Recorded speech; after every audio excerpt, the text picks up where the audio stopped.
Dapat kayo. Oo, mga pagkain sa China. Napakasarap. Sige, sige. Dito lang kita mga fishbowl na nakalutang dahil sa sobrang dumi. Ano? Sa sobrang dumi ng pagkain, lahat sila nakangiti dahil kumakain talaga sila ng maduduming pagkain. So, itong babae na to, nakapusit niya, nakakabulong. Bakit dito, nabiktima kami dito, nagkaroon kami ng sakit sa tiyan. Loko-loko. Sumasak. Baka sumakit yung champa niya, problema ka pa. Sabay na sabaw kasi malamig. Huwag talaba. Ha? Sabaw na lang, may sabaw.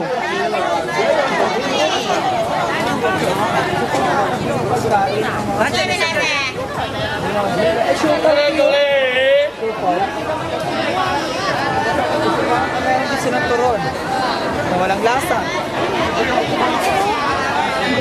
Pagkain talaga ng China ay sobrang masasabi nating walang kwenta.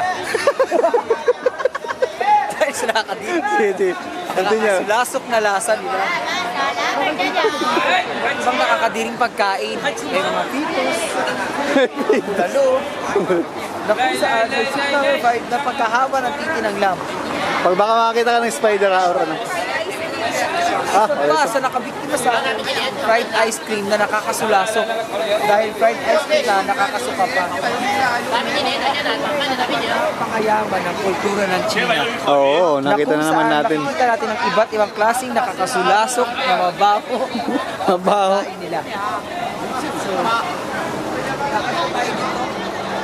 nakita natin ang mga kakaibang pagkain na kung saan talagang nakakadiri. Sumakit ang tiyan ng maraming ditong tao. Marami silang napatay dahil sa pagkain ng mga pagkain marumi. Nag-LBM. Sila. Isa pa dito ang spider. Yan, the spider, the scorpion, isang nakakadiring pagkain ng mga China.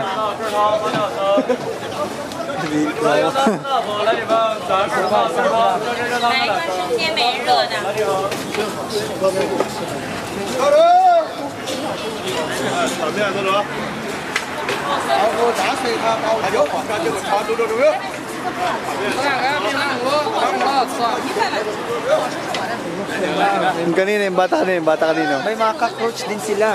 Ay, bata. Ang bata na yan ay pinapalimos. Saan minomolest siya ng nanay para kumita lamang na sapat na pera. Nakita nyo na kung gaano katamad dito sa China ang mga tao. Oo. Nakikita mo rin dito lahat ng laway nila tumatawa sa pagkain. Yan ang kanilang sekreto.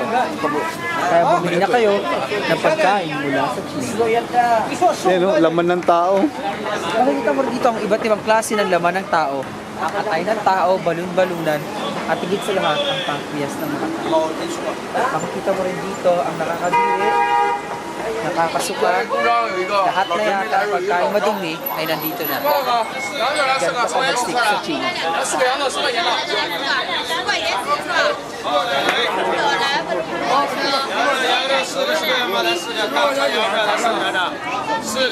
Para pag dumang ka ito, busog ka na. Sa ulo, ayaw niyo kumain.